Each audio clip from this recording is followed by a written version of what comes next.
আসসালামু আলাইকুম রহমতুল্লাহ। জামাত নেতা শাহজাহান চৌধুরী ভাইয়ের সেই দিনের বক্তব্যকে যে সমস্ত সাংবাদিক ভাইয়েরা বিকৃত করে বা কাটিং করে প্রচার করেছিলেন, আজকে তাদের উদ্দেশ্যে একটি কথা বলতে চাই। একজন প্রবীণ রাজনীতিবিদ হিসেবে উনি আজকের বাংলাদেশের চিত্রটা, হাদি ভাইয়ের উপরে যে গুলি করা হয়েছে এই চিত্রটা সেই দিনই উনি বলেছিলেন এবং প্রশাসনকে সতর্ক করেছিলেন।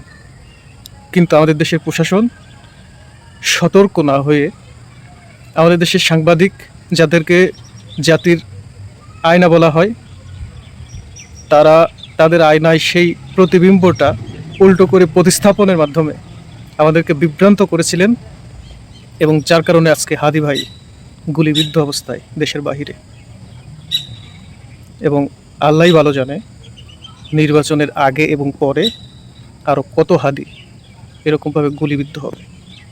সুতরাং একটি কথা, সব কিছু নিয়ে রাজনীতি করা উচিত না।